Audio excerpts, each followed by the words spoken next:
अस्सलाम वालेकुम, welcome to my channel. कैसे हैं आप लोग। आज हम चैप्टर नंबर 5 स्टार्ट करने जा रहे हैं। सबसे पहली एक्सरसाइज 5.1 आज हम सॉल्व करेंगे। चैप्टर का नाम है लीनियर इक्वेशंस एंड इनइक्वालिटीज़। अच्छा, लीनियर इक्वेशन क्या होती है? इक्वेशन क्या होती है? सबसे पहले तो इक्वेशन होती है कोई भी ऐसा अलजेब्रिक एक्सप्रेशन जिसके अंदर इक्वल का साइन आ रहा हो, उसको हम क्या कहते हैं?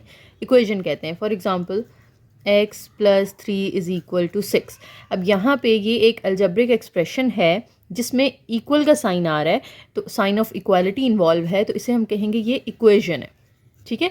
अब लीनियर इक्वेशन ऐसी इक्वेशन होती है कि जिसके अंदर जो वेरिएबल है ना, उसकी मैक्सिमम पावर 1 हो। जैसे यहाँ पे x की पावर 1 है, अगर x की पावर 2 हो जाएगी तो वो लीनियर इक्वेशन नहीं होगी, वो फिर क्वाड्रेटिक होती है। आप आगे जाकर पढ़ेंगे नेक्स्ट क्लासेस में, लेकिन यहाँ पे हम लीनियर को डिस्कस कर रहे हैं। तो सिंपल डेफिनेशन है एक ऐसी इक्वेशन जिसमें वेरिएबल की मैक्सिमम पावर या डिग्री जो होती है वो 1 होती है, उसे हम लीनियर इक्वेशन कहते हैं। अब वो वेरिएबल x भी हो सकता है, वो वेरिएबल y भी हो सकता है, और हो सकता है वो दोनों एक साथ ही आ जाएं। ठीक है।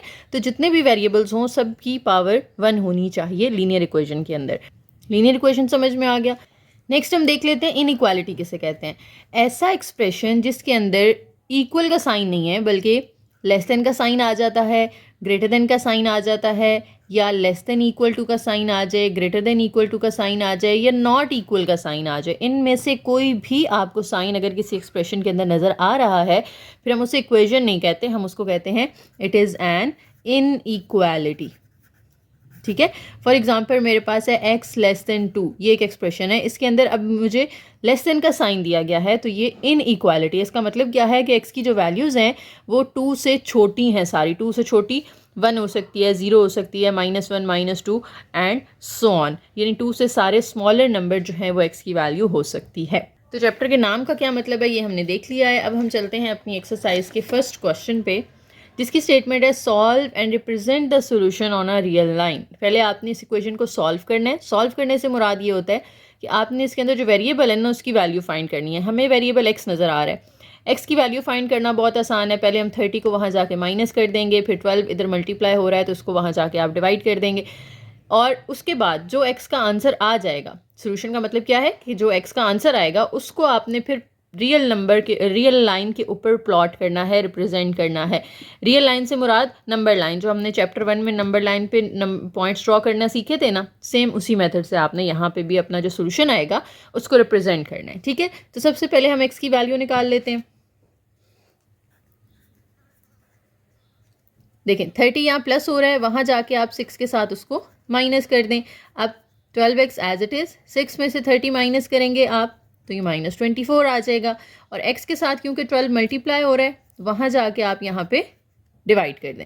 24/12 करें तो ये क्या आता है? -2 आता है। तो x की वैल्यू तो आ गई हमारे पास। अब इसको आपने प्लॉट करना है नंबर लाइन के ऊपर। स्केल के साथ आपने नंबर लाइन ड्रॉ कर लेनी है, इक्वल डिस्टेंस पे सारे पॉइंट्स लगाने हैं आपने, उसके बाद हम इसको प्लॉट करेंगे।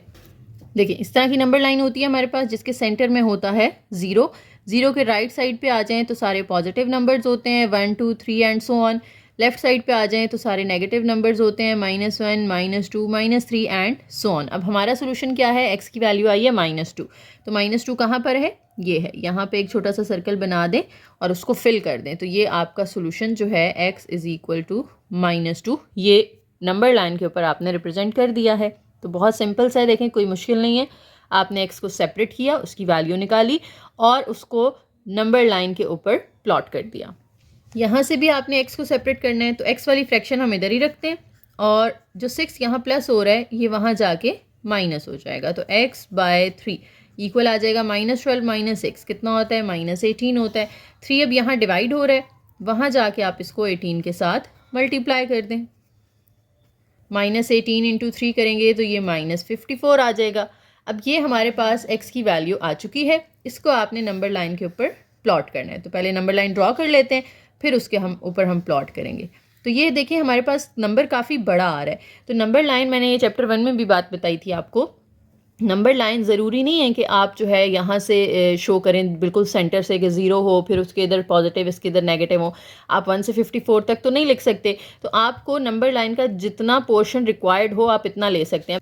अब -1 से आप इधर पीछे को चलते जाएंगे तो 54 आएगा ना, जहाँ पर हम वो वाला सिर्फ पोर्शन यहाँ पे ड्रॉ कर लेते हैं, क्योंकि हम पूरी तो नहीं ऑब्वियसली ड्रॉ कर सकते। तो मैं यहाँ पे -52 से ड्रॉ कर रही हूँ। -52 आएगा, फिर यहाँ पे -53 आएगा, उसके आगे आ जाएंगे तो -54 आएगा, फिर आगे आ जाएँ तो -55 आएगा, फिर -56, और इस तरह से इधर भी और नंबर्स मौजूद हैं, इस साइड पे भी और नंबर्स मौजूद हैं, ठीक है। लेकिन मेरा सोल्यूशन जिस पोर्शन में लाई कर रहा है, मैंने सिर्फ वो पोर्शन ड्रॉ कर लिया है।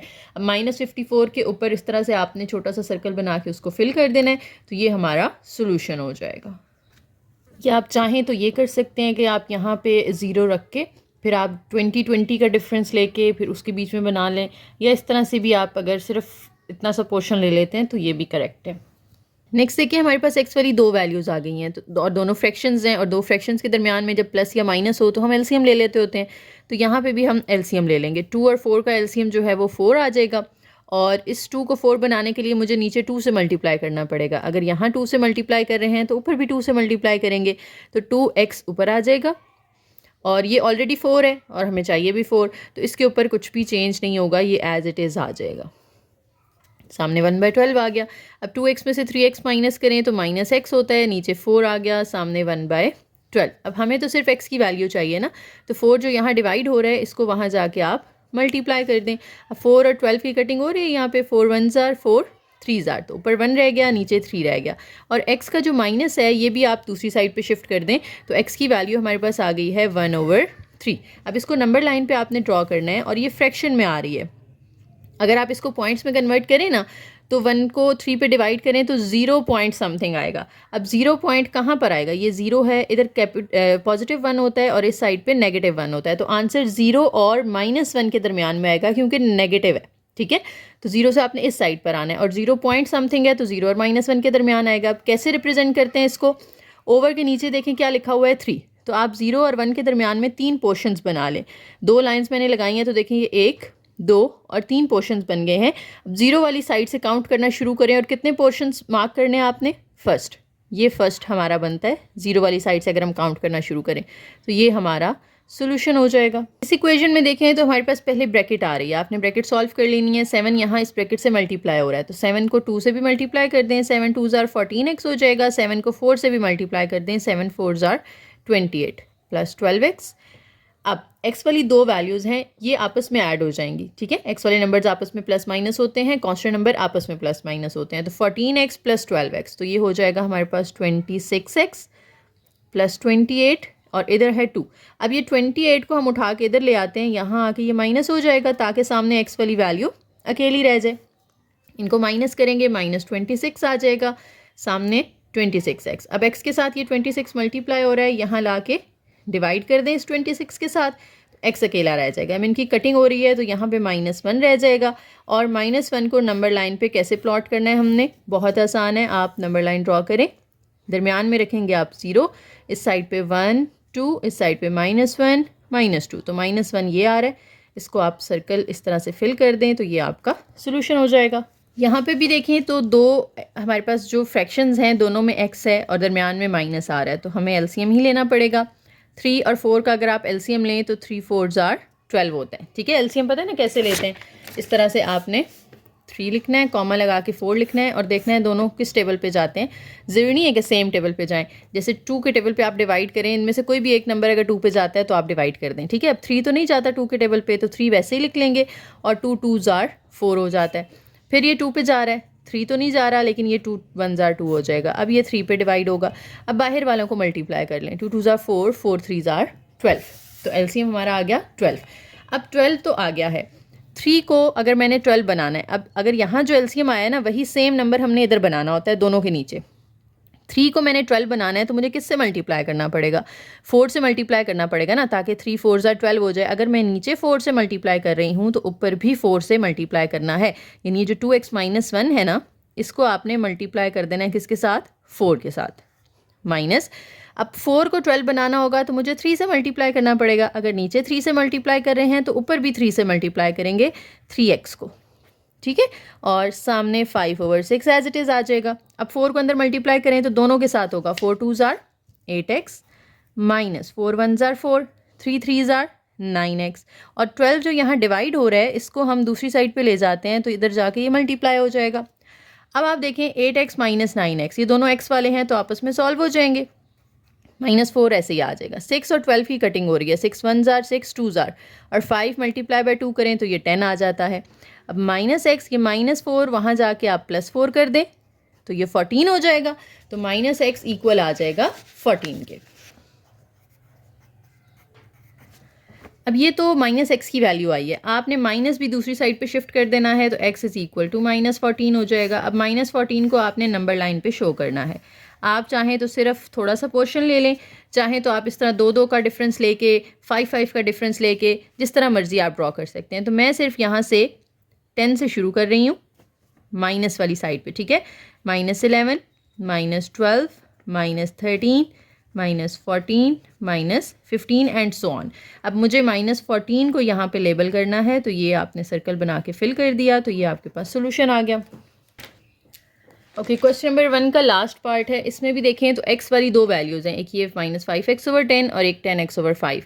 तो हम दोनों x वाली एक साइड पे कर लेते हैं। यहाँ -5x/10 के साथ ये -10x/5 इधर आके प्लस हो जाएगा और सामने 9 जो है वो अकेला रह जाएगा। अगेन दो फ्रैक्शंस हैं, दरमियान में माइनस है तो हमें एलसीएम लेना पड़ेगा। 10 और 5 का एलसीएम लेना है आपने, इसी तरीके से जैसे मैंने पीछे बताया है। देखें पहले 2 के टेबल पे जा रहा है 10, 2 5 ज़ा 10, 5 से 2 के टेबल पे नहीं जाता, वो आप ऐसे ही लिख लें। अब ये दोनों 5 के टेबल पे जा रहे हैं तो बाहर वाले दोनों को मल्टीप्लाई करें तो 5 2 ज़ा 10 आता है, तो इसका एलसीएम भी आएगा यहाँ पर 10। अब इसके नीचे ऑलरेडी 10 है तो इसके ऊपर कोई चेंज नहीं आएगा, जो नंबर यहाँ लिखा हुआ है वो वैसे ही लिख लेंगे, फिर ये वाला माइनस। अब इसको नीचे 10 बनाना है अगर, तो मुझे 5 को मल्टीप्लाई करना पड़ेगा 2 से। अगर मैं नीचे 2 से मल्टीप्लाई करूँगी तो ऊपर भी 2 से, तो 10 को 2 से मल्टीप्लाई कर दें तो क्या बन जाएगा, 20x बन जाएगा इज़ इक्वल टू 9। दोनों x वाली वैल्यूज़ हैं तो आपस में प्लस माइनस हो सकती हैं। -5 -20 करेंगे तो -25x हो जाएगा।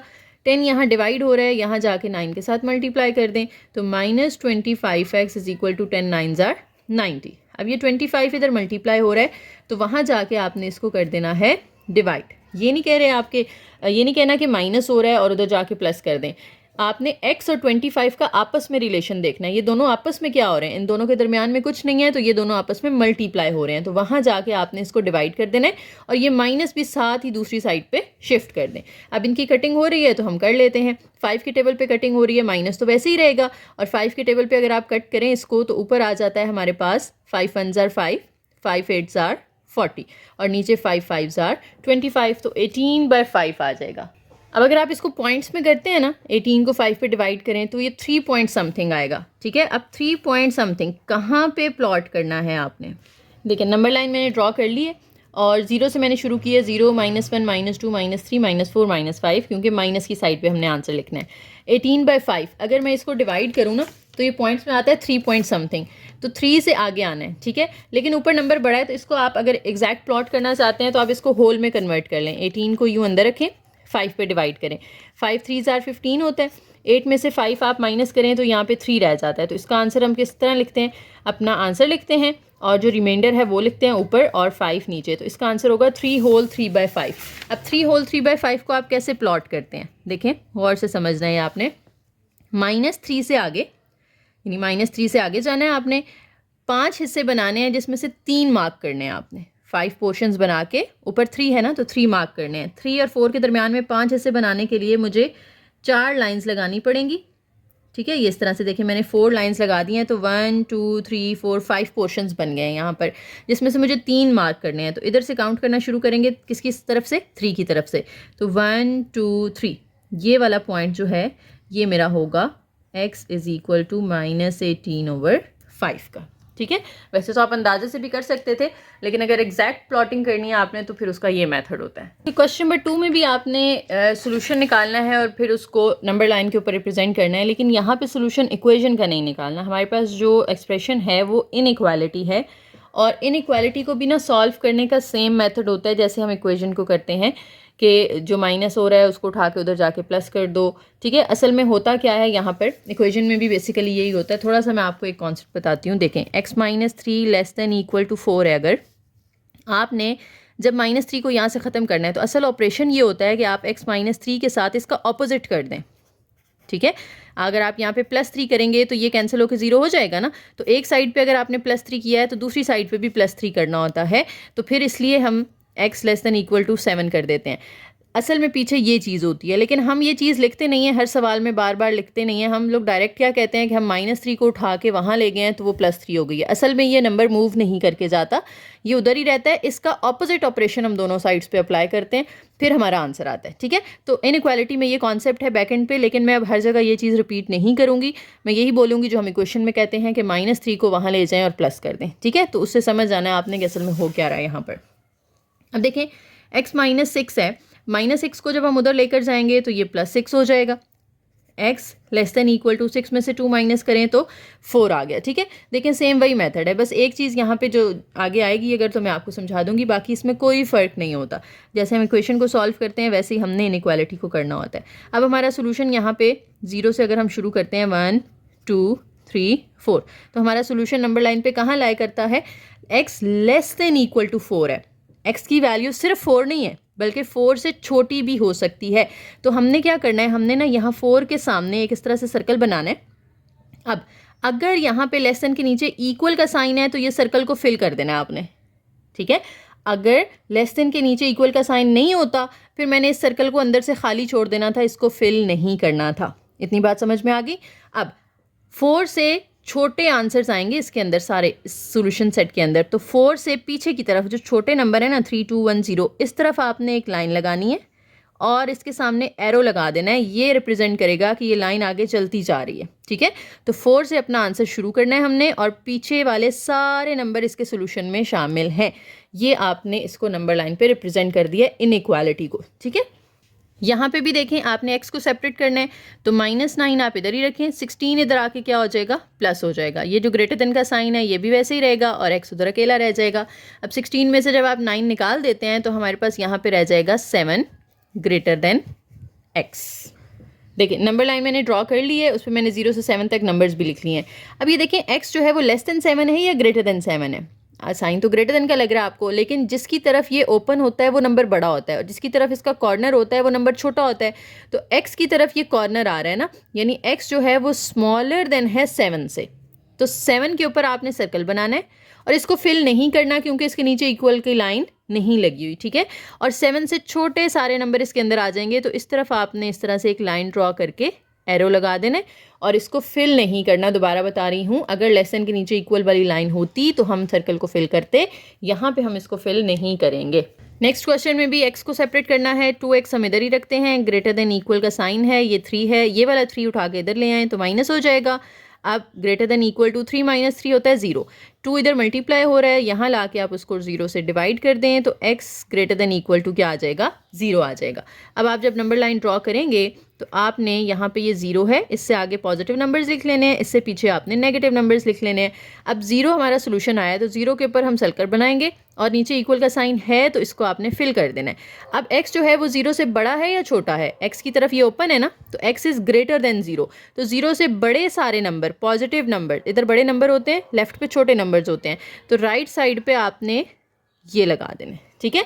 तो एक और यहाँ पे आसान लफ्ज़ों में अगर बताऊँ कि अगर x ग्रेटर देन है तो आपने लाइन अपने राइट साइड पे लगानी है और अगर x के साथ लेस देन का साइन है तो आपने लाइन लेफ़्ट साइड पे लगानी है, ठीक है। राइट साइड पे तब जब ग्रेटर देन का साइन है, लेफ़्ट साइड पे तब जब लेस देन का साइन है। नेक्स्ट हमारे पास ब्रैकेट आ गई है और ब्रैकेट के बाहर 6 मल्टीप्लाई हो रहा है और सामने क्या है, 0 है। दो तरीके हैं यहाँ पर, पहले तो या आप 6 को अंदर मल्टीप्लाई कर लें या 6 यहाँ जब मल्टीप्लाई हो रहा है तो वहाँ जाके आप 0 से डिवाइड कर दें, तो दूसरा वाला ज़्यादा इजी रहेगा हमारे लिए। 6 को वहाँ जाके 0/6 कर दें, ठीक है। अब x + 10, 0 से कुछ भी डिवाइड होता है तो वो 0 हो जाता है, तो 0/6 को हम 0 कर देंगे। अब x के साथ 10 प्लस हो रहा है, उधर जाके माइनस हो जाएगा, 0 - 10 और 0 में से -10 करेंगे तो -10 ही आ जाएगा ना। अब आपने नंबर लाइन ड्रॉ करनी है और उस पर -10 आना चाहिए, तो हम क्या करते हैं, हम शुरू कर लेते हैं। आप चाहें ना तो इस तरह भी लिख सकते हैं, 0 के बाद -5 लिख लें, फिर -10 लिख लें, -15, 5 नंबर्स के गैप से, 10 के गैप से, 20 के गैप से, आपको जैसे सूटेबल लगे आप नंबर लाइन ड्रॉ कर सकते हैं, कोई रिस्ट्रिक्शन नहीं है, ठीक है। तो आप चाहते तो हम सिर्फ -5 से -10 तक भी कर सकते थे, एक एक नंबर लिख के, ठीक है। It's totally up to you. अब देखें x के साथ है लेस देन, यानी लेस देन है तो हमने किस तरफ ड्रॉ करनी है अपनी नंबर लाइन, लेफ्ट साइड पे करनी है ना। पहले तो -10 पे सर्कल लगा लें और इसके नीचे इक्वल का साइन है तो इसको हम फिल कर देते हैं। और x लेस देन है यानी 10 से छोटी वैल्यूज़, तो लेफ़्ट साइड पे आप इस तरह से एरो का साइन लगा दें। यहाँ पे दो फ्रैक्शंस आ गई हैं और आपके पास दरमियान में माइनस है तो आपको एलसीएम लेना पड़ेगा। हम 4 और 3 का एलसीएम लेते हैं तो वो आता है 12। अब 3 को 12 बनाना है तो 4 से मल्टीप्लाई करना पड़ेगा, नीचे 4 से मल्टीप्लाई करना है तो ऊपर भी 4 से मल्टीप्लाई करना है। तो 5 जब 4 से मल्टीप्लाई होगा तो ये बन जाएगा 20 और साथ में जो x है वो भी लिख लें। 4 को 12 बनाने के लिए आपको 3 से मल्टीप्लाई करना पड़ेगा, नीचे 3 से मल्टीप्लाई करना है तो ऊपर भी 3 से मल्टीप्लाई करना है। तो 3 3 ज़ार हो जाएगा जी 9। लेस देन के सामने -1/12 है। ये 12 जो यहाँ डिवाइड हो रहा है ये वहाँ जाके मल्टीप्लाई कर दें। बाकी सब वैसे ही लिखा है हमने, सिर्फ 12 को इधर शिफ्ट कर दिया। इनकी हो जाएगी कटिंग तो सामने सिर्फ -1 रह जाएगा। 20 में से हम 9 माइनस करके 11 कर सकते हैं? नहीं कर सकते, क्योंकि एक के साथ x है और एक के साथ x नहीं है। दोनों x वाली वैल्यूज़ होती तो फिर आप प्लस माइनस कर लेते, अभी आप नहीं कर सकते। ठीक है, अब 20x को आपने सेपरेट करना है तो 9 को उठा के उधर ले जाएं। 20x लेस देन -1 और ये उधर जाके +9 हो जाएगा। 9 -1 करेंगे तो 8 हो जाएगा। अब x के साथ जो 20 मल्टीप्लाई हो रहा है 8 के साथ जाके डिवाइड होगा और कटिंग करने के बाद 4 के टेबल पे जाएगा। ये 4 2 ज़ार 8, 4 5 ज़ार 20। तो ये हमारे पास 2/5 से छोटे सारे नंबर्स आ जाएंगे। अब 2/5 का मतलब क्या होता है? 0 पॉइंट समथिंग है ना, और है भी पॉजिटिव, तो 0 और 1 के दरमियान में ये आंसर हमारा लाई करेगा सोल्यूशन। ठीक है, 0 और 1 के दरमियान में आप इसको ना डिवाइड करके कैलकुलेटर से देख सकते हो। 0 पॉइंट समथिंग आएगा तो मतलब 0 और 1 के दरमियान में प्लॉट करना है। नीचे क्या है? 5 है, तो आपने 4 लाइंस लगा लेनी है तो आपके पास 5 पोर्शंस बन जाएंगे। देखें 1 2 3 4 5 पोर्शंस बन गए। अब इसमें से कितने मार्क करने हैं आपने? 2। तो 0 वाली साइड से हम शुरू करते हैं, 1 और 2। ये हमारा पॉइंट है जिसके सामने हमने इस तरह से सर्कल बना लेना है। ठीक है, सेकंड के सामने सर्कल को फिल तो नहीं करना हमने क्योंकि नीचे इक्वल का साइन नहीं है। अब लेस देन है तो आपने लेफ़्ट साइड पे लाइन लगानी है। ये मैं ऑलरेडी बता चुकी हूँ ना आपको, लेफ़्ट साइड पे इस तरह से एरो लगा दें तो आपका सोल्यूशन हो जाएगा। देखिए जी, इधर भी 2 फ्रैक्शंस हैं और सामने भी 2 नंबर हैं जिनमें से एक फ्रैक्शन है। 2 तरीके हैं, या तो ये फ्रैक्शन भी उठा के इधर ले आएँ और तीनों फ्रैक्शंस का इकट्ठा ही एलसीएम ले लें, या इन दोनों का इधर ले लें और इन दोनों का इधर ले लें। बेहतर ये है कि हम तीनों फ्रैक्शंस एक साथ कर लेते हैं, एक ही एलसीएम लेना पड़ेगा। 1/4x माइनस 1/2, और ये 1/2 वहाँ प्लस हो रहा है, इधर आके माइनस हो जाएगा, सामने सिर्फ ये -1 रह जाएगा। अब सबके नीचे 4 2 2, इनका अगर आप एलसीएम लेंगे ना तो वो 4 आएगा। ठीक है, जो ऑलरेडी 4 है इसके ऊपर ये 1x एज इट इज़ आ जाएगा, इसमें कोई चेंज नहीं आएगा।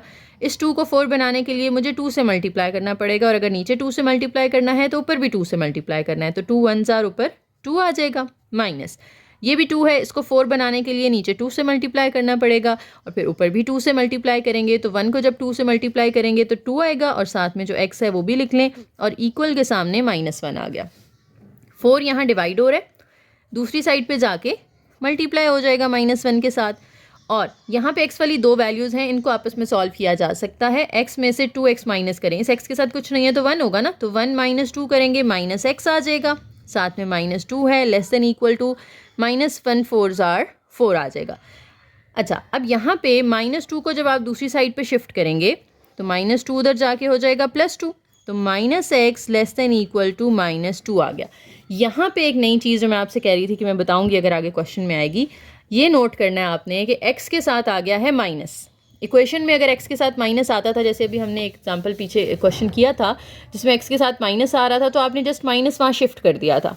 यहाँ भी आप माइनस वहाँ शिफ्ट करेंगे, लेकिन जब x का माइनस शिफ्ट होता है तो ये साइन चेंज हो जाता है। अगर लेस देन है तो ग्रेटर देन हो जाएगा, ग्रेटर देन है तो लेस देन हो जाएगा। बेसिकली हम साइन शिफ्ट करते हुए क्या कर रहे हैं, हम इसको -1 से मल्टीप्लाई कर रहे हैं। तो जब -1 से मल्टीप्लाई किया जाता है इनइक्वालिटी को तो आपका ये साइन चेंज हो जाता है। ठीक है, -1 से मल्टीप्लाई करेंगे, या आप ये कह लें कि माइनस को वहाँ शिफ्ट कर रहे हैं, बात एक ही है। ठीक है, तो इधर रह जाएगा x, और ये माइनस जब उधर शिफ्ट होगा तो इस माइनस के साथ जाके क्या हो जाएगा, प्लस हो जाएगा। ठीक है, और जो लेस देन का साइन था ये ग्रेटर देन बन जाएगा, और इक्वल टू नीचे जो था वो भी साथ लगा देना है। ठीक है, ये पॉइंट समझ में आया आपको कि जब x का माइनस अकेला x है और इसके साथ माइनस है, और जब आप वो सामने शिफ्ट कर रहे हैं तो दरमियान वाला साइन रिवर्स किया जाता है। ठीक है, अब आपने नंबर लाइन ड्रॉ करनी है, इस पर प्लॉट करना है आपने 2 0 1 और 2, इधर -1 वाले नंबर्स भी लिख लें। अब 2 पे आपने लगानी है सर्कल लगाना है, सर्कल को फिल करना है क्योंकि नीचे इक्वल का साइन आ रहा है, फिल कर दिया हमने। अब x जो है वो ग्रेटर देन है ना, x की तरफ ओपन है तो x ग्रेटर देन है, तो 2 से राइट साइड पे आपने इस तरह से एरो लगा देना है, ये आपका सोल्यूशन हो जाएगा।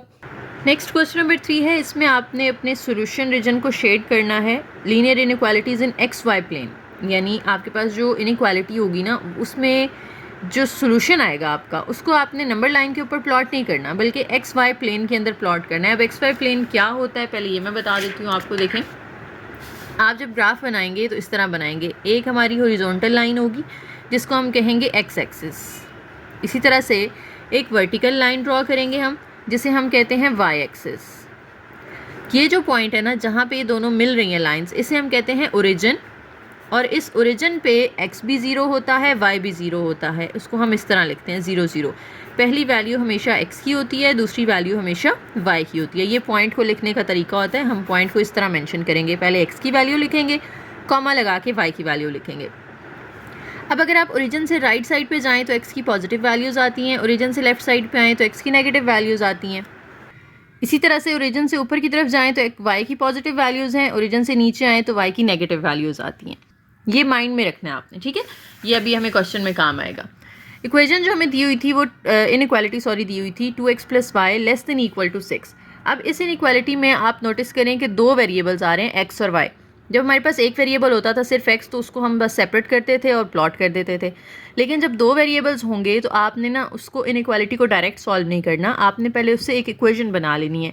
उस इक्वेशन में आपने 2x + y लिखना है, लेस देन इक्वल की जगह पे ना इक्वल का साइन लगा देना है, ठीक है, यानी इनइक्वालिटी का साइन हटा के आपने इक्वालिटी का साइन लगा देना है। इसे हम कहते हैं एसोसिएटेड इक्वेशन या करस्पॉन्डिंग इक्वेशन। आपकी बुक में दोनों वर्ड यूज़ हुए हैं तो आप जो मर्जी लिख लें यहाँ पर, ठीक है, मैंने एसोसिएटेड इक्वेशन लिख दी है। अब इस इक्वेशन में आपने दो दफ़ा वैल्यूज़ पुट करनी है, एक दफ़ा आपने पुट कर देना है x = 0, एक दफ़ा आपने पुट कर देना है y = 0। ये अब फर्स्ट में आप ध्यान से समझ लेंगे ना तो आगे सारे क्वेश्चंस में सेम मेथड यूज़ होना है, ठीक है, ये रिपीट होता रहेगा आगे। इक्वेशन लिखें, इक्वेशन लिखने के बाद इसमें x की जगह 0 पुट कर दें। जब आप 2 × 0 करेंगे साथ में y तो वैसे ही आएगा, = 6 भी वैसे ही आएगा क्योंकि सिर्फ x की जगह 0 करना था, तो ये 0 2 से मल्टीप्लाई होकर 0 हो जाएगा।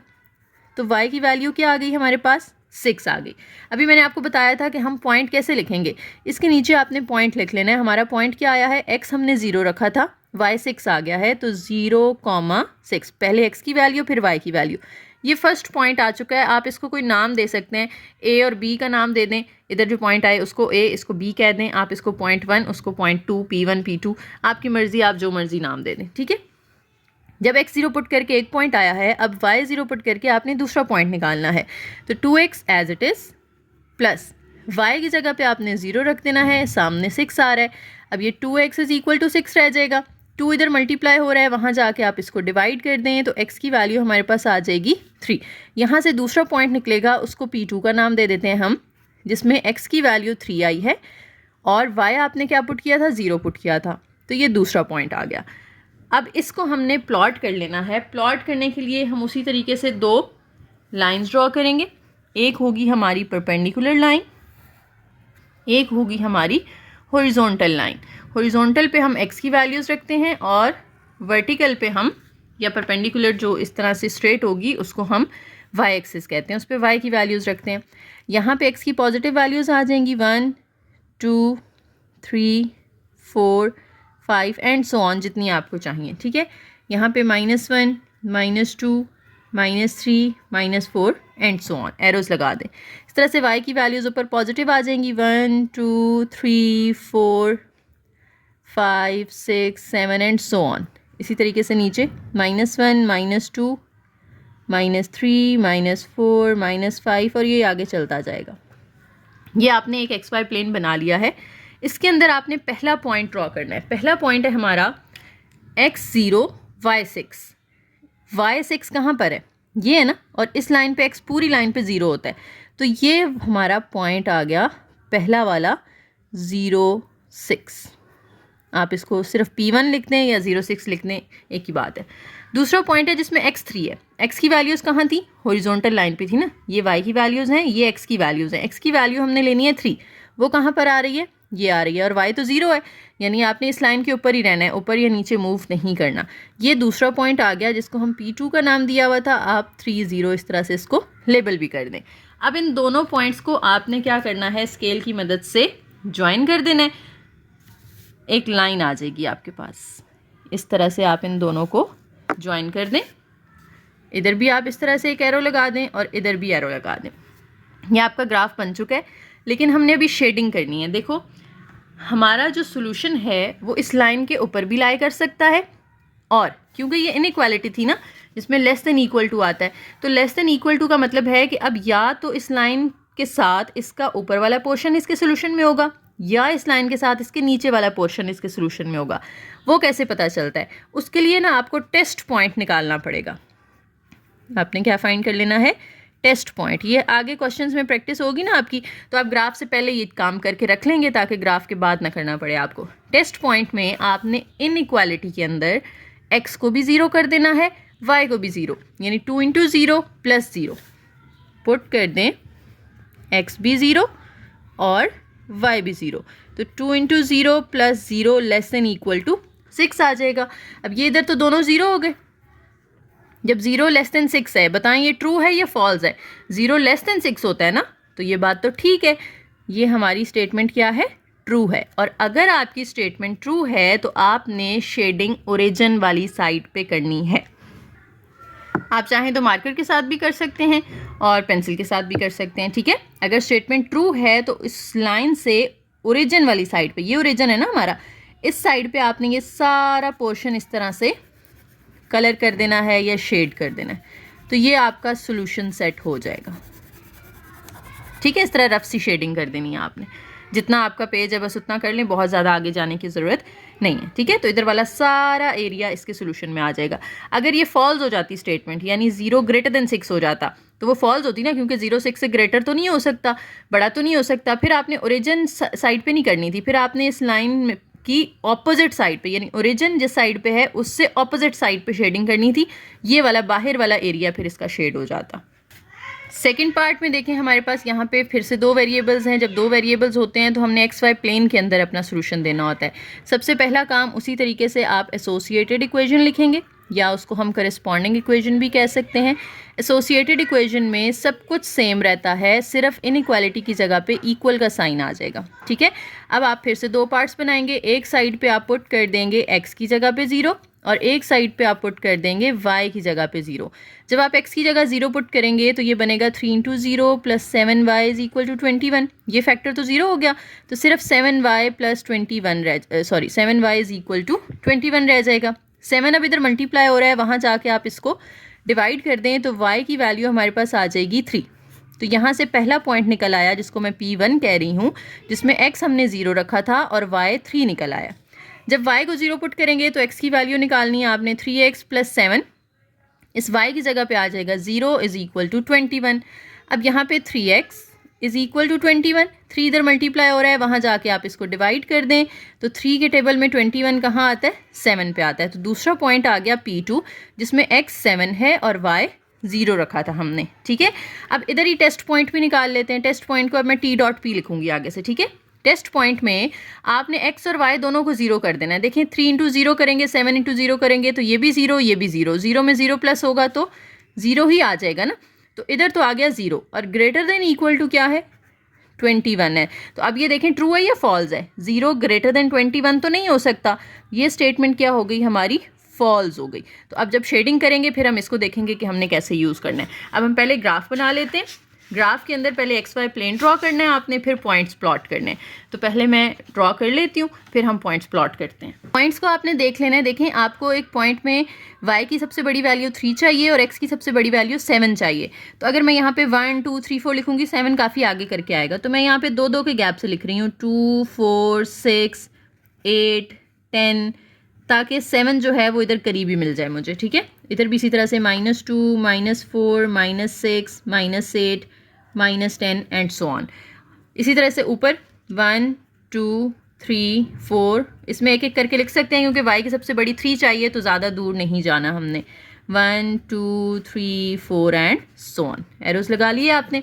अब देखिए हमारा पहला पॉइंट कहाँ बनेगा। पहला पॉइंट है हमारा जिसमें x 0 है और y 3 है। x 0 है तो आपने इस लाइन के ऊपर ही रहना है, सिर्फ y की वैल्यू देखनी है आपने, ठीक है।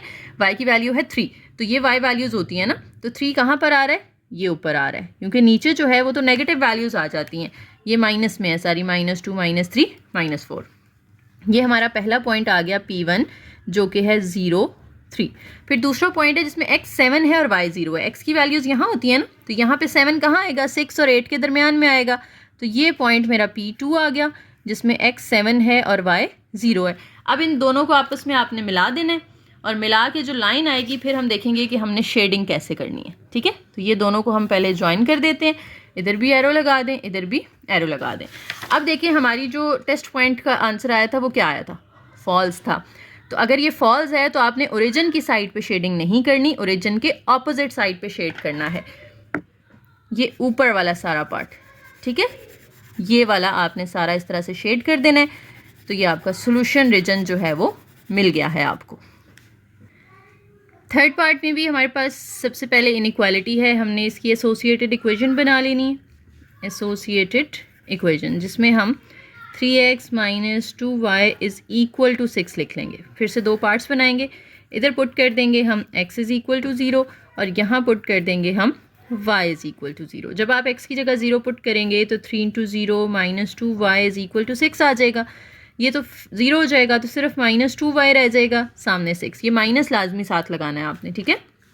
अब देखिए -2 यहाँ मल्टीप्लाई हो रहा है, वहाँ जाके डिवाइड हो जाएगा और माइनस भी दूसरी साइड पे चला जाएगा, तो y की वैल्यू आ गई -3। यहाँ से पहला पॉइंट बनेगा P1 जिसमें x हमने 0 रखा था और y -3 आ गया। इसी तरीके से इधर आपने कर लेना है, अब y को 0, 3x तो वैसे ही रहेगा, 2 × यहाँ y की जगह पे 0 और सामने 6, तो 3x 2 0 0 हो जाएगा, तो 0 लगाने की ज़रूरत नहीं है, सिर्फ = 6 लिख लें। अब 3 इधर मल्टीप्लाई हो रहा है, वहाँ जाके 6 के साथ डिवाइड कर दें, तो 3 2s are 6 होता है। दूसरा पॉइंट मेरे पास आ गया P2 जिसमें x 2 आया है और y हमने 0 रखा था, हमेशा पहले x फिर y रखना है आपने। टेस्ट पॉइंट भी साथ ही निकाल लेते हैं इसका। टेस्ट पॉइंट में जब आप इनइक्वालिटी, टेस्ट पॉइंट में याद रखना है इक्वेशन यूज़ नहीं करनी, इनइक्वालिटी यूज़ करनी है आपने। x भी 0 y भी 0, जब ये दोनों 0 होंगे, 0 - 0 करेंगे वो भी 0 हो जाएगा, तो इधर पूरी साइड बन गई 0 और ग्रेटर देन इक्वल के सामने 6 आ गया, तो 0 > 6। अब देखें क्या ये 0 ग्रेटर देन हो सकता है 6 से, 0 तो 6 से छोटा होता है, बड़ा तो नहीं हो सकता, तो यानी ये क्या है, फॉल्स है। अब शेडिंग आपने फॉल्स के हिसाब से करनी है। ओके, ग्राफ मैंने बना लिया है यहाँ पर और वैल्यूज़ कोई ज़्यादा बड़ी नहीं थी, y की 3 तक जानी है और x की 2 तक जानी है, तो मैंने बस उसको तरतीब से ही लिख लिया है, ठीक है। अब पहला पॉइंट प्लॉट करते हैं जिसमें x 0 और y -3 है। y की वैल्यू -3 है, y किस लाइन पे लाई करता है, इस लाइन पे लाई करता है। यहाँ पे -3 कहाँ आ रहा है हमारा, ये नीचे आ रहा है, इसको हम लेबल कर लेते हैं, ये हमारा P1 आ गया 0 -3। फिर दूसरा पॉइंट ड्रॉ करना है हमने जिसमें x 2 है और y 0 है। x की वैल्यू इस लाइन के ऊपर होती है, यहाँ पे 2 ये आ रहा है हमारे पास, तो ये पॉइंट आ गया 2 जिसको हम 2 0 के नाम से लेबल कर देते हैं। अब इन दोनों को आपने आपस में ज्वाइन करवा देना है, तो आपका ग्राफ बन जाएगा। स्केल की मदद से आपने इस तरह से बिल्कुल स्ट्रेट लाइन लगानी है, ठीक है, जो दोनों पॉइंट्स में से गुजरे। ये मेरा ग्राफ बन गया है, लेकिन अब देखना है कि शेडिंग किस साइड पे करनी है। अगर तो स्टेटमेंट ट्रू है तो आपने ओरिजिन की साइड पे शेड करना है, और अगर स्टेटमेंट फॉल्स है तो ओरिजिन से ऑपोजिट साइड पे। हमारी स्टेटमेंट तो फॉल्स निकली थी, तो ओरिजिन से ऑपोजिट साइड पे शेड करना है, ओरिजिन की साइड पे नहीं करना, ठीक है। तो ये साइड आपकी बाहर वाली शेड हो जाएगी इस तरीके से। आप चाहें तो पेंसिल यूज़ ना करें, आप पेन या मार्कर के साथ ही बस इस तरह से लाइंस ड्रॉ कर देंगे तो वो डायरेक्शन का पता चल जाएगा एग्जामिनर को कि इस साइड पे शेडिंग की हुई है आपने। ओके, नेक्स्ट फोर्थ पार्ट जो है मैंने सॉल्व करके रख लिया है, बस मैं ग्राफ आपके सामने प्लॉट करूँगी क्योंकि मेथड मुझे उम्मीद है समझ आ गया होगा आपको।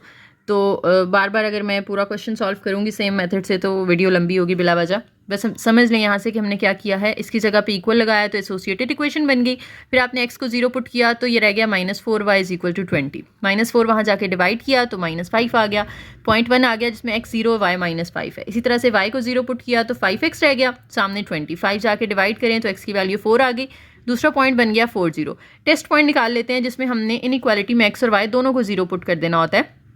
0 - 0 तो ये पूरा 0 हो जाएगा, <= 20। तो अब देखें कि 0 जो है वो लेस देन ही होता है ना 20 से, तो ये स्टेटमेंट हमारी ट्रू है, ठीक है। और नंबर लाइन XY प्लेन भी मैंने ड्रॉ कर लिया है। अब इसमें पहला पॉइंट हम प्लॉट करते हैं, हमारा है x 0 और y -5। y इस लाइन के ऊपर लाई करते हैं, यहाँ -5 कहाँ लाई करेगा, इसको थोड़ा सा एक्सटेंड कर लेते हैं, यहाँ पे हम -5 ड्रॉ कर लेते हैं, ठीक है। तो ये मेरा -5 आ गया इस जगह पे P1, जहाँ x 0 है y -5 है। इसी तरह से P2 में x 4 है और y 0 है, x इस लाइन के ऊपर होता है, यहाँ पे x 4 ये आ रहा है, तो P2 4 0। अब इन दोनों को आपने आपस में ज्वाइन कर देना है, तो आपके पास ग्राफ बन जाएगा। इस तरीके से दोनों पॉइंट्स में से आपने इस तरह से एक लाइन पास करवानी है, इधर भी एरो लगा दें, इधर भी एरो लगा दें। अब देखिए, अगर हमारी स्टेटमेंट ट्रू है तो हमने ओरिजिन की साइड पे शेड करना है, फॉल्स है तो ओरिजिन से ऑपोजिट साइड पे शेड करना है। तो हमारी स्टेटमेंट तो ट्रू है, तो यानी इस लाइन के ओरिजिन वाली साइड पे आपने सारी ये पोर्शन जो है ये शेड कर देना है इस तरीके से।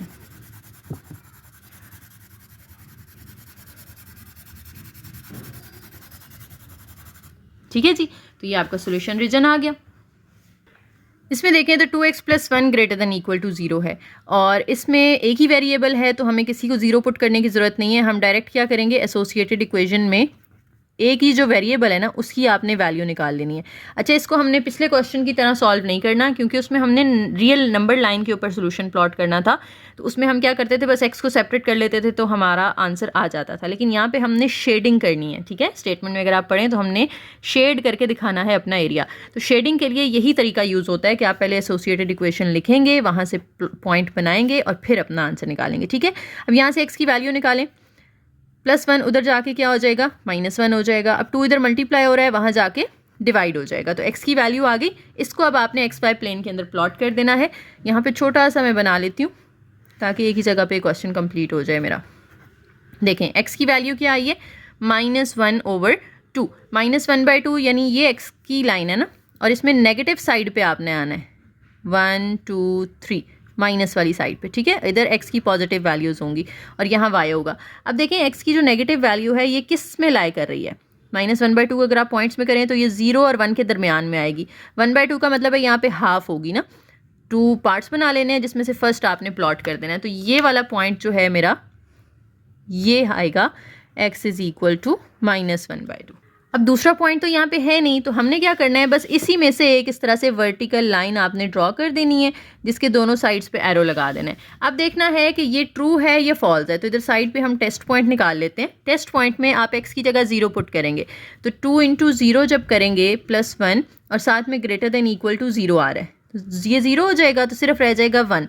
अब देखें, क्या 1 0 से बड़ा होता है, 1 > 0 होता है ना, तो ये ट्रू है।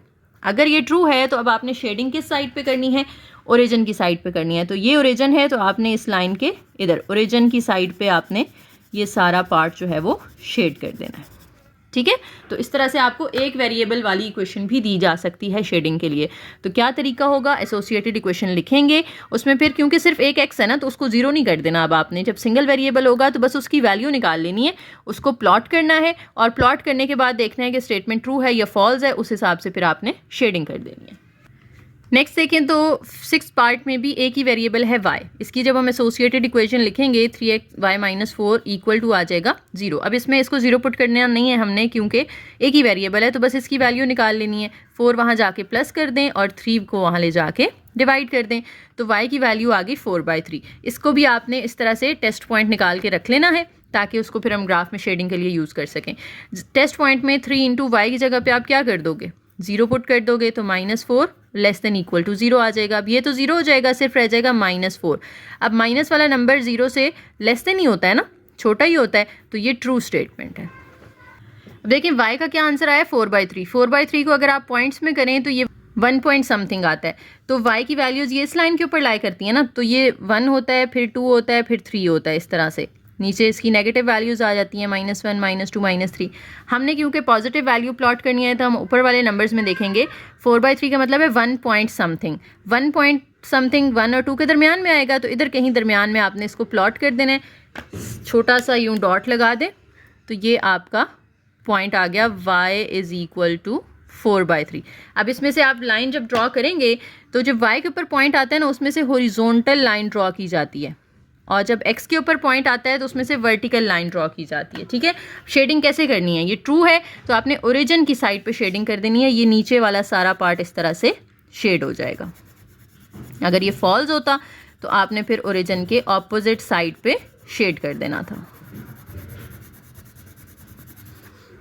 ओके, नेक्स्ट क्वेश्चन नंबर 4 है जी, indicate the solution region of the following linear inequalities by shading. इसमें भी आपने शेडिंग करके सोल्यूशन रीजन दिखाना है अपना, लेकिन क्या फ़र्क है, पिछले सवाल में एक इनइक्वालिटी दी होती थी और यहाँ पे हमें 2 इनइक्वालिटीज़ दी हैं, तो हमारी इक्वेशंस भी 2 बनेंगी, हमारे ग्राफ के ऊपर लाइनें भी 2 बनेंगी, फिर उसके हिसाब से हमने शेडिंग करनी है। ठीक है, तो पहली इक्वेशन लिख लेते हैं, 2x - 3y less than equal to 6 है, दूसरी 2x + 3y less than equal to 12 है। इसको मैं नाम दे रही हूँ फर्स्ट का और इसको नाम दे रही हूँ सेकेंड इनइक्वालिटी का। ठीक है, अब पहले मैं 1 को सॉल्व कर रही हूँ, तो हम लिखते हैं एसोसिएटेड इक्वेशन फॉर 1। तो 1 की एसोसिएटेड इक्वेशन क्या बनेगी, 2x - 3y, और जहाँ पे ये साइन है उसकी जगह इक्वल का साइन और सामने 6 आ जाएगा। बाकी मेथड तो सेम रहेगा कि एक दफ़ा आपने x को 0 पुट कर देना है, एक दफ़ा आपने y को 0 पुट कर देना है। तो जब आप 2 × x को 0 करोगे तो ये तो पूरा 0 हो जाएगा, तो सिर्फ रह जाएगा -3y = 6। -3 यहाँ मल्टीप्लाई हो रहा है, वहाँ जाके डिवाइड होगा तो y आ जाएगा -2। तो पहला पॉइंट आ गया मेरे पास P1, जिसमें x 0 था और y जो है वो -2 आ गया। जब y को 0 पुट करेंगे तो ये वाला फैक्टर 0 हो जाएगा, 2x = 6 आ जाएगा।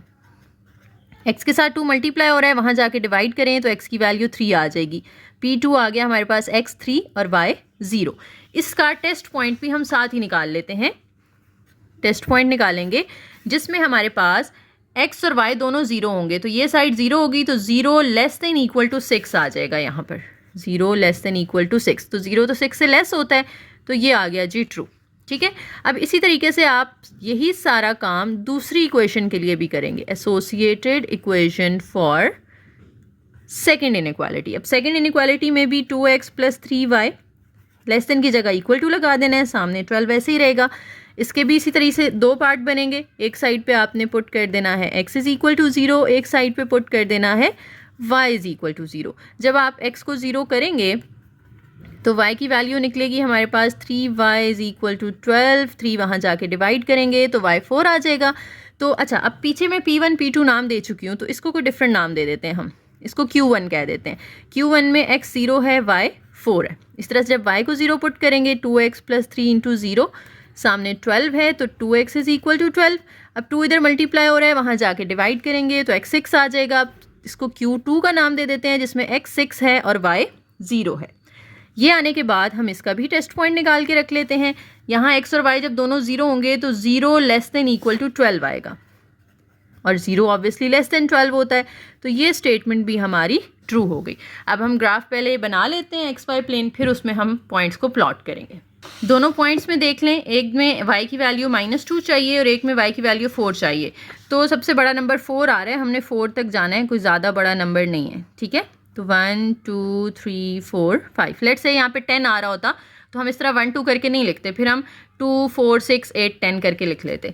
तो अपने पॉइंट्स के हिसाब से आपने देख लेना है कि आपको कितना कितना गैप रखना है इसके अंदर, कि एक पेज के ऊपर आपका इजीली पूरा आ जाए, बहुत बड़ा ग्राफ नहीं बनाना आपने। ठीक है, x की जो मैक्सिमम वैल्यू चाहिए वो हमें 6 चाहिए, तो हमने इधर 6 तक जाना है, 1 2 3 4 5 6, 1 2 3 4 5 6 7। इसी तरह से इधर माइनस में भी आ जाएंगे आपके पास, -4 -5 -6 एंड 7 एंड सो ऑन। अब अपने पॉइंट्स प्लॉट करते हैं। पहले P1 P2 कर लेते हैं। P1 था 0 -2, यानी x 0 है, y -2 है, तो y इसके ऊपर लाई करते हैं ना, तो y -2 कहाँ आ रहा है, ये आ रहा है, तो हमारे पास ये आ गया P1। ठीक है, जो एड्रेस भी लिख लेते हैं इसका साथ, 0 -2, या अभी से आदत बनाएंगे तो अगली एक्सरसाइज में ना ये चीज़ काम आएगी आपके। उसके बाद P2 है जिसमें x 3 है, y 0 है। x 3 कहाँ आ रहा है, x इस लाइन के ऊपर होता है और 3 क्योंकि पॉजिटिव है तो हम ये वाला 3 लेंगे। ये हमारा P2 आ गया है 3 0। अच्छा, 2 पॉइंट्स बनाने के बाद इनको आपस में पहले ज्वाइन कर लेना है आपने, और उसके बाद अगले 2 पॉइंट्स बनाने हैं, वरना चारों पॉइंट्स एक साथ बना लेंगे फिर गलती हो जाती है कि कहीं P वाले पॉइंट को आप Q से ना मिला दें, इसलिए पहले इनको मिला लेना है। ठीक है, अभी एरोज नहीं लगाने क्योंकि हो सकता है हमें लाइन जो है वो एक्सटेंड करनी पड़ जाए दूसरी लाइन के हिसाब से। अच्छा, अब Q1 हम प्लॉट कर लेते हैं जिसमें x 0 है, y 4 है, तो y ये वैल्यूज़ होती हैं, यहाँ पे 4 ये हमारे सामने आ रहा है, तो ये Q1 आ गया जिसमें x 0 y 4 था। फिर x 6 है, y 0 है, ये हमारी x की लाइन होती है, ये 6 पड़ा हुआ है जी, Q2 जिसमें x 6 y 0 है। अब इन Q1 और Q2 को भी आपस में ज्वाइन कर देना है आपने।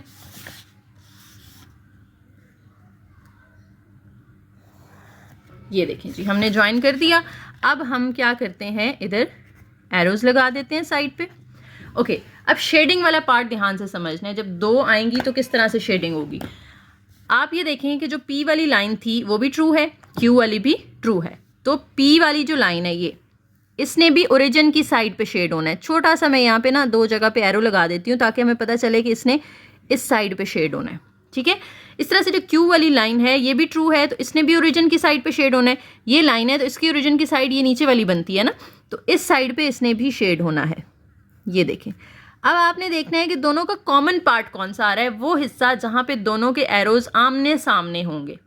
देखें, अगर मैं ये वाला हिस्सा शेड करती हूँ, इसमें इसके एरो तो इस तरफ आ रहे हैं लेकिन इस लाइन के एरोज का मुंह इस तरफ नहीं है, तो हम ये वाला तो नहीं शेड कर सकते, ये भी नहीं कर सकते क्योंकि ना तो इस लाइन के एरोज का मुंह इस तरफ है ना इस लाइन के एरोज का मुंह। ये छोटे छोटे एरोज हमने इसीलिए लगाए हैं, ठीक है, ताकि हमें पता चल जाए इजीली। ये वाला पार्ट शेड भी नहीं हो सकता क्योंकि इस लाइन के एरोज का मुंह तो इस तरफ है लेकिन इस लाइन के एरोज का मुंह इस तरफ नहीं है, वो उल्टी तरफ है। तो फिर ये बचता है ये वाला पार्ट। देखें, इधर इस लाइन के एरोज भी इस डायरेक्शन में है, इस लाइन के एरोज भी इस डायरेक्शन में है, तो ये वाला पार्ट जो है ये कॉमन पार्ट आ रहा है दोनों इक्वेशंस का या दोनों लाइंस का। ठीक है, तो ये वाला पार्ट आपने इस तरह से पूरा शेड कर देना है और आपकी शेडिंग इन लाइंस से बाहर नहीं जानी चाहिए। जब आपने शेड करना है तो इस चीज़ का ख्याल करना है। ठीक है, जहाँ तक ये लाइंस जा रही हैं वहाँ तक शेडिंग कर दें, ज़्यादा आगे जाने की ज़रूरत नहीं है आपको। ठीक है, तो ये हमारा सोल्यूशन रीजन आ जाएगा। अगर 2 इक्वेशंस हैं तो कोई मुश्किल काम नहीं है, जो काम आप एक के लिए करते थे वही काम आपने बारी बारी दोनों के लिए करना है। बस शेडिंग में थोड़ा सा एक्स्ट्रा आपको सोचना पड़ेगा कि कौन सा एरिया ऐसा है जो दोनों में कॉमन आ रहा है, फिर उसको आप शेड करेंगे। ओके जी, नेक्स्ट सेकंड पार्ट है। इसमें भी आपको 2 इक्वेशंस दी हुई हैं तो हम इनको लेबल कर लेते हैं। इसको हम फर्स्ट इक्वेशन बना देते हैं और इसको सेकंड। अब आपने सबसे पहले एसोसिएटेड इक्वेशन लिख लेनी है फॉर इनइक्वालिटी नंबर 1। तो फर्स्ट की एसोसिएटेड इक्वेशन क्या आएगी, x + y = 5। एसोसिएटेड इक्वेशन लिखने के बाद हमने क्या करना होता है, एक साइड पे हमने पुट कर देना होता है x = 0 और एक साइड पे पुट कर देना होता है y = 0। जब आप x को 0 करेंगे तो ये बनेगा 0 + y = 5, तो y = 5 आ जाएगा। यहाँ से पहला पॉइंट निकलेगा P1 जिसमें x आपने 0 रखा था और y 5 आ गया। जब y को 0 पुट करेंगे तो x प्लस इसकी जगह पे 0 आ जाएगा = 5, तो x की वैल्यू भी 5 आ गई हमारे पास। तो दूसरा पॉइंट आ गया P2 जिसमें x 5 है और y 0 है। इसी तरह से इसका टेस्ट पॉइंट भी साथ ही निकाल लेते हैं हम, उसके बाद हम इक्वेशन नंबर 2 पे जाएंगे। तो इसका टेस्ट पॉइंट निकालने के लिए आपको इनइक्वालिटी यूज़ करनी है, यानी इसमें x और y दोनों की जगह 0 पुट कर दें तो 0 + 0 0 हो जाएगा और > 5। अब देखें तो 0 > तो नहीं हो सकता 5 से, तो ये तो फॉल्स हो गई ना स्टेटमेंट। 0 > 5 ये फॉल्स स्टेटमेंट है क्योंकि 0 < होता है 5 से। इसी तरह से अब आपने सारा काम सेकंड इक्वेशन के लिए कर लेना है। हम लिखेंगे associated equation for 2 -y + x = 1 बन जाएगी। इसके भी 2 पार्ट्स बना लें। एक साइड पे आप पुट कर दें x = 0 और एक साइड पे पुट कर दें y = 0। जब आप यहाँ x की जगह 0 करेंगे तो -y + 0 = 1, -y = 1 और ये माइनस उधर शिफ्ट कर देंगे तो y इक्वल आ जाएगा -1 के। यहाँ से पॉइंट Q1 बनेगा जिसमें x 0 है और y -1 है। इसी तरीके से जब आप y को 0 करोगे तो 0 + x = 1 होगा। अब 0 ख़त्म कर दें तो x = 1 आ गया। Q2 बनेगा दूसरा पॉइंट जिसमें x 1 है और y 0 है। इसका टेस्ट पॉइंट निकाल लें। टेस्ट पॉइंट में आपने इन दोनों की जगह जब 0 करना है तो 0 + 0 0 हो जाएगा, <= 1। 0 <= 1, तो 0 तो लेस देन होता है ना 1 से, तो ये ट्रू स्टेटमेंट आ गई है। ठीक है, तो पॉइंट्स भी हमारे पास आ गए हैं, टेस्ट पॉइंट्स भी आ गए हैं। अब हमने इसका ग्राफ प्लॉट करना है। देखिए ग्राफ मैंने यहाँ पे बना लिया है। अब इसमें हम अपने पॉइंट्स को प्लॉट करते हैं। P1 जो था हमारा वो सामने रख लेते हैं। P1 हमारा था x 0 और y 5। y 5 कहाँ पर होगा, ये y की लाइन होती है और 5 क्योंकि पॉजिटिव है तो हम ऊपर देखेंगे 1 2 3 4 5। ये वाला हमारा पॉइंट P1 हो जाएगा 0 5। फिर P2 आपने प्लॉट करना है जिसमें x 5 और y 0 है। ये x की लाइन होती है, यहाँ पे पॉजिटिव साइड पे 1 2 3 4 5। ये P2 आ जाएगा आपका जिसमें x 5 और y 0 है। अब इन दोनों को पहले आपस में आपने ज्वाइन कर देना है और उसके बाद आपने Q ड्रॉ करना है ताकि ये पॉइंट्स आपस में मिक्सअप ना हो जाए हमारे। ठीक है, ये आपकी एक लाइन आ गई। दूसरे पॉइंट्स देखें तो Q1 Q2, Q1 में x 0 है और y -1 है, ये y वाली लाइन होती है और नेगेटिव है तो ओरिजिन से नीचे आएगा 1।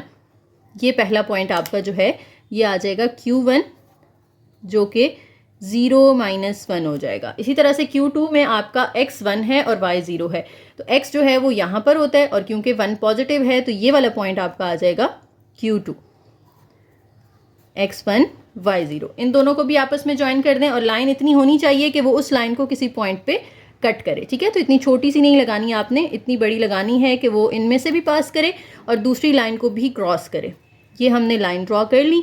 अब आपने देखना है कि ये ट्रू हैं या फॉल्स हैं। तो जो P वाली लाइन थी वो हमारी फॉल्स थी, ये P वाली लाइन है ना, P1 P2 में से जो गुजर रही है, ये फॉल्स है। तो इसको आपने ओरिजिन की साइड पे तो नहीं शेड करना है, इसको ओरिजिन से दूसरी साइड पे शेड करना है। तो छोटे छोटे हम 2-3 एरोस लगा लेते हैं ताकि हमें डायरेक्शन का पता चल जाए। और जो Q में से लाइन गुजर रही है वो हमारी ट्रू है, तो उसको आपने ओरिजिन की साइड पे शेड करना है। तो हम इस साइड पे, ओरिजिन की साइड पे एरोस का मुंह कर देते हैं। अब आप देखें कि कॉमन पार्ट कौन सा आ रहा है। ये वाला तो कॉमन नहीं हो सकता क्योंकि इधर Q वाली का तो मुंह इधर है, लेकिन P वाली पे जो एरो है वो उसका मुंह इधर नहीं है, तो ये पार्ट नहीं आ सकता। नीचे वाला भी नहीं आ सकता क्योंकि दोनों का ही मुंह ऑपोजिट साइड पर है। ये देखें तो इधर जो एरोस की डायरेक्शन है वो एक की तो इस तरफ है लेकिन दूसरी की इस तरफ नहीं है, वो ऑपोजिट है। तो ये वाला पार्ट ऐसा है जहाँ पे दोनों एरोज इसी डायरेक्शन में आ रहे हैं, सेम कॉमन पार्ट ये वाला बनेगा इनका, ठीक है। तो ये हिस्सा आप लोगों ने इस तरह से शेड कर देना है और यही हमारा सोल्यूशन सेट हो जाएगा। इस तरह से शेडिंग कर दें रफ सी, तो ये आपका सोल्यूशन सेट हो गया, ठीक हो गया। ओके, नेक्स्ट क्वेश्चन 3 जो रह गए हैं ये मैंने 4 ये मैंने करके रख लिए हैं। अब मैं आपको इसके ऊपर से समझा देती हूँ, इससे ज़रा टाइम कम लगेगा क्योंकि सेम चीज़ रिपीट हो रही है, तो बार बार वही काम चल रहा है हमारा जो हमने फर्स्ट और सेकंड में किया है, आगे सब में यही कुछ होना है। तो मैं आपको इसके ऊपर से रिपीट कर देती हूँ।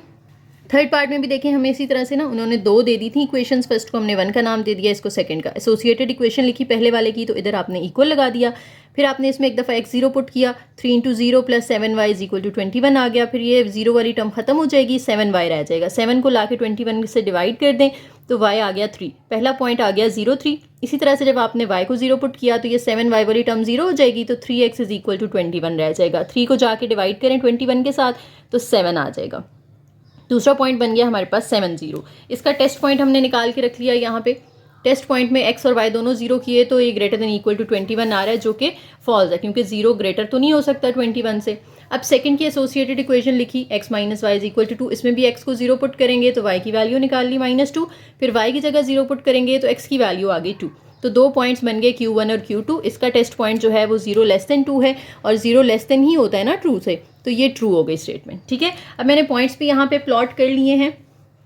P1 था 0 3, P2 7 0, यानी x 0 और y 3, तो y इस लाइन के ऊपर होता है ना, तो ये 3 आ गया। इसी तरह से दूसरा पॉइंट P2 था 7 0, x 7 और y 0, ये x की लाइन है, यहाँ पे 7 इस जगह पे आ रहा है, दोनों को आपस में ज्वाइन कर दिया। Q1 Q2 भी प्लॉट किए, दोनों को आपस में ज्वाइन कर दिया। अब जो पहली वाली P वाली लाइन थी वो हमारी फॉल्स है, ये P वाली लाइन है ना, अगर ये फॉल्स है तो इसको आपने ओरिजिन से ऑपोजिट साइड पे शेड करना है। इस तरह से हमने एरोज लगा लिए कि इसकी ये डायरेक्शन होगी। अब Q वाली जो लाइन थी हमारी वो ट्रू है, तो इसको आपने ओरिजिन की साइड पे शेड करना है, तो इसके एरोज इस डायरेक्शन में आ जाएंगे। तो कौन सा ऐसा अब एरिया आ रहा है जो दोनों का कॉमन है, यानी जहाँ पे दोनों के एरोज आमने सामने आ रहे हैं, तो ये वाला पोर्शन ऐसा है कि जहाँ पे दोनों के एरोज का मुंह एक दूसरे की तरफ है, तो इसको आपने इस तरह से शेड कर देना है, ठीक हो गया। नेक्स्ट फोर्थ पार्ट है, इसमें आपको 2 इक्वेशंस 2 इनइक्वालिटीज़ दी हुई हैं, दोनों की आपने एसोसिएटेड इक्वेशन लिखनी है। देखें फर्स्ट वाली की हमने लिखी है 4x - 3y = 12। x को 0 पुट करके y निकाल लिया, y को 0 पुट करके x निकाल लिया। 2 पॉइंट्स आ गए P1 और P2। अब इसका टेस्ट पॉइंट हमने निकाला जिसमें x y दोनों को हमने 0 किया, < = 12, तो 0 < 12 जो है वो ट्रू स्टेटमेंट है। अब दूसरे की एसोसिएटेड इक्वेशन लिखी है, तो x के बाद इधर आपने इक्वल लगा देना है, = -3/2। अब इसमें देखें ना वेरिएबल एक ही है x, उसकी वैल्यू आपके पास आ गई है, दूसरा वेरिएबल तो है नहीं कि आप इसको 0 करते। जब 2 वेरिएबल्स होते हैं ना x और y, फिर आप एक को 0 करके दूसरे की वैल्यू निकालते हो, फिर दूसरे को 0 करके पहले की निकालते हो। यहाँ पे तो एक ही वेरिएबल था और उसकी वैल्यू डायरेक्ट आ गई है, तो इधर ही आपने इसको छोड़ देना है और इसका पॉइंट नहीं बनाना आपने, इसकी वैसे ही हम इक्वेशन ड्रॉ करेंगे जैसे हमने पीछे सीखी थी, ठीक है। टेस्ट पॉइंट निकाल लेते हैं। टेस्ट पॉइंट में आपने एक ही वेरिएबल है उसको 0 कर दें। यहाँ पे जब आप इसको 0 करेंगे तो 0 > -3/2 है, तो 0 जब -3/2 है तो क्या ये ट्रू स्टेटमेंट है। नेगेटिव नंबर है तो 0 तो नेगेटिव नंबर से बड़ा ही होता है ना, ग्रेटर होता है, तो ये ट्रू स्टेटमेंट है। अब इसका ग्राफ प्लॉट कर लिया, हमने पॉइंट्स ड्रॉ कर लिए हैं। अब इन पॉइंट्स को आपस में मिला देते हैं। P1 को P2 के साथ मिला देना आपने। ये देखें, इस तरह से एक लाइन ड्रॉ कर देंगे आप, P1 मिल जाएगा P2 के साथ। ठीक है, एरो लगा दिया आपने दोनों साइड पे। और x की वैल्यू थी 3/2 और नेगेटिव है तो x ये यहाँ पे होता है ना, नेगेटिव साइड ये वाली बनती है इसकी, ओरिजिन से लेफ्ट साइड पे। अब यहाँ पे 3/2 का मतलब है 1.5। अब 1.5 जो है 1 और 2 के दरमियान में लाई करेगा। और ये क्योंकि एक ही वेरिएबल x है, तो हमने पढ़ा था कि जब x की वैल्यू दी होती है तो आप वर्टिकल लाइन ड्रॉ करते हैं। ठीक है, इस तरह से आपने वर्टिकल लाइन इसमें से एक गुजार लेनी है, इसके दोनों साइड्स पे एरो लगा दिए आपने। और अब देखना है कि ट्रू कौन सी थी और फॉल्स कौन सी थी। जो P वाली है, ये हमारे पास, ये P वाली स्टेटमेंट है, ये हमारे पास ट्रू थी या फॉल्स थी? वो ट्रू थी। अगर ये ट्रू थी तो इसको आपने ओरिजिन की साइड पे शेड करना है, ये डायरेक्शन इसकी शेड होगी। और जो दूसरी है हमारी 2 में से जो एसोसिएटेड इक्वेशन निकली थी वो भी ट्रू है, तो इसको भी आपने ओरिजिन की साइड पे शेड करना है। तो दोनों का कॉमन पार्ट कौन सा बनेगा? ये बीच वाला बनेगा ना, क्योंकि यहाँ पे दोनों के एरोज क्या हैं, आमने सामने आ रहे हैं। तो ये बीच वाला पूरा पोर्शन आपने इस तरह से शेड कर देना है। ये आपका सोल्यूशन सेट हो जाएगा, सोल्यूशन रीजन हो जाएगा। ठीक है, नेक्स्ट 5th पार्ट में भी सेम इसी तरीके से 2 इक्वेशंस हैं। पहली में तो दोनों वेरिएबल्स हैं x और y, तो जब आप उसकी एसोसिएटेड इक्वेशन लिखेंगे, x को 0 पुट करके y निकलेगा, y को 0 पुट करके x निकलेगा, 2 पॉइंट्स आ जाएंगे।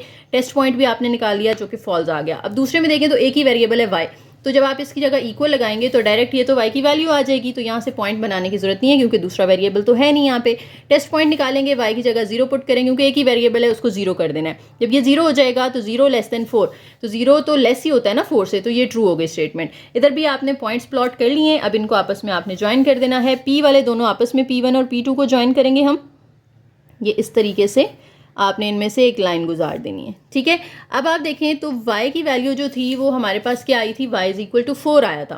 तो y इस लाइन के ऊपर लाई करता है और पॉजिटिव 4 है तो ये ऊपर होगा 1 2 3 4। ठीक है, अब ये y है तो इसमें से आपने जब लाइन ड्रॉ करनी है तो वो हॉरिजॉन्टल लाइन होगी, इस तरह से इस पॉइंट में से आपने गुजार देनी है। ये आपकी y इज इक्वल टू 4 की लाइन आ गई। अब आपने देखना है कि जो y इज इक्वल टू 4 वाली लाइन है वो ट्रू थी, तो इसको आपने शेड करना है ओरिजिन वाली साइड पे नीचे की तरफ। और जो P वाली लाइन थी वो फॉल्स थी, तो इसको आपने ओरिजिन की साइड पे नहीं करना बल्कि ओरिजिन से ऑपोजिट साइड पे करना है, तो ये डायरेक्शन बनेगी। अब दोनों के एरोज आमने सामने कहाँ आ रहे हैं? इस पोर्शन में दोनों के एरोज का मुंह एक दूसरे की तरफ है, तो ये वाला एरिया आपने शेड कर देना है। ये आपका सोल्यूशन रीजन हो जाएगा। नेक्स्ट 6 वाली है, इसमें भी 2 इक्वेशंस दी हुई हैं आपको, दोनों को उसी तरीके से आपने सॉल्व किया। एसोसिएटेड इक्वेशन लिखी, x पुट करके y निकाला, y पुट करके x निकाला, P1 P2 आ गए, टेस्ट पॉइंट निकाला जो कि ट्रू आ गया। सेकंड इसकी भी एसोसिएटेड इक्वेशन लिखी, x पुट करके y निकाला, y पुट करके 0 आपने x निकाला, आपके पास Q1 Q2 2 पॉइंट्स आ गए, इनका भी टेस्ट पॉइंट आपने निकाल लिया। ग्राफ के ऊपर हमने इनको प्लॉट कर लिया है। अब इसमें से हमने क्या करना है, लाइन्स को मिला देना है। P1 और P2 की लाइन्स आपस में ज्वाइन हो जाएंगी इस तरीके से, और जो Q1 Q2 है उनकी आपस में इस तरह से आपने पॉइंट्स को मिला के एक लाइन बना देनी है। एरोज लगा दें। अब देखेंगे कि जो P वाली लाइन थी वो ट्रू थी या फॉल्स थी। P का जो हमने टेस्ट पॉइंट निकाला था ना वो ट्रू निकला था। जब वो ट्रू है तो आपने उसको किस साइड पे शेड करना है, इसको ओरिजिन की साइड पे शेड करना है। जो Q है वो भी ट्रू निकला है तो इसको भी आपने ओरिजिन वाली साइड पे शेड करना है। तो कौन सा हिस्सा है जहाँ पे दोनों के एरोज आमने सामने आ रहे हैं, ये वाला पोर्शन ऐसा है जो दोनों का कॉमन पार्ट आएगा, तो इसको आप शेड कर दें।